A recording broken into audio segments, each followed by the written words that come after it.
अस्सलाम वालेकुम नाज़रीन, मैं हूँ राजा मुमताज़ चौहान और आपको आपके चैनल पर खुशामदीद कहता हूँ।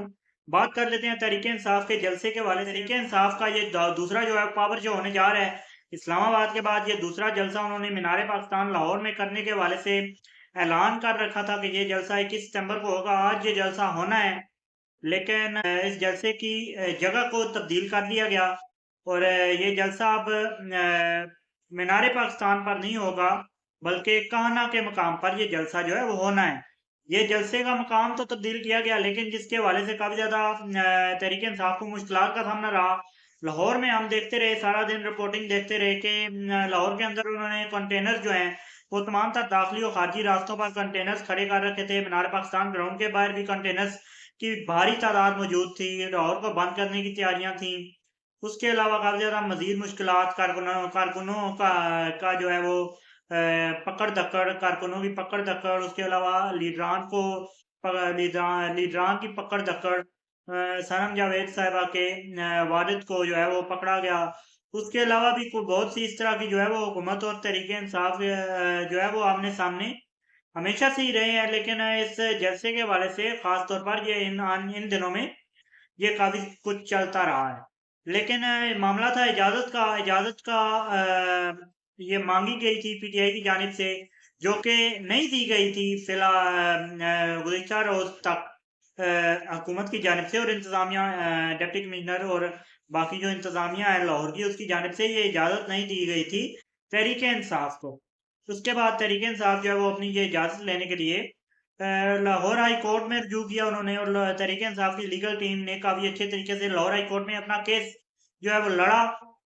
और लेकिन लाहौर हाई कोर्ट ने जो है वो वापस मामला डीसी लाहौर के पास जो है वो भेज दिया और डीसी लाहौर ने ये फैसला फिर किया कि कान्हा के मकाम पर ये जलसा होगा। डीसी लाहौर ने बाकी तमाम इंतजामिया के साथ मिलकर ये फैसला किया।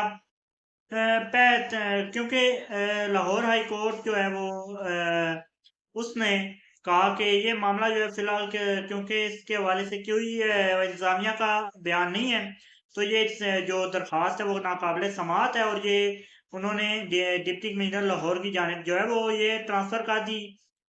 जिससे डिप्टी कमिश्नर लाहौर ने जो है वो सुना और फैसला किया। लाहौर पुलिस ने इस में इन्वॉल्वमेंट की। अब जो है वो इजाज़त तो मिल चुकी है। अब आज ये जलसा होना है मुल्क भर से। कोई ख़ासी तैयारी भी दी थी गुज़िश्ता रोज़ तक पीटीआई की, क्योंकि जलसे की इजाज़त नहीं मिली। कल शाम को जो है वो जलसे की इजाज़त दी गई है और ये जलसे की इजाज़त मिलने के बाद तैयारियां शुरू करनी थी पीटीआई की जानिब से। ये तैयारियां जो है वो अब शुरू की गई हैं। तैयारियां अब पीटीआई ने करनी है और आज जो है वो ये जलसा होना है। अब देखते हैं कि किस कदर जो है वो बड़ा पावर शो जो है वो तहरीक इंसाफ कर सकती है। अभी तक जो है वो अवाम का अगर हम देखें, सर्विस देख रहे हैं मुख्तलिफ और उसके अलावा काफ़ी ज़्यादा देख रहे हैं, अवाम तो जो है वो तहरीक इंसाफ के साथ खड़ी नज़र आती है। लेकिन टाइम बहुत कम है, वक्त भी चाहिए होता है जलसे की तैयारी के लिए और जलसे के लिए अवाम को मोटिवेट करके अवाम को जो है वो इकट्ठा करके लाना भी एक टास्क होता है। ये टास्क भी पूरा करना होता है। ये लाया जाना था पीटीआई की जानिब से। पहले अगर इजाज़त मिल जाती तो ये तैयारियां पीटीआई जो है वो पहले शुरू कर देती, लेकिन ये इजाज़त नहीं दी गई और इजाज़त जो है वो लेट होने के वजह से तहरीक इंसाफ को ये मामला जो है वो आज करना है।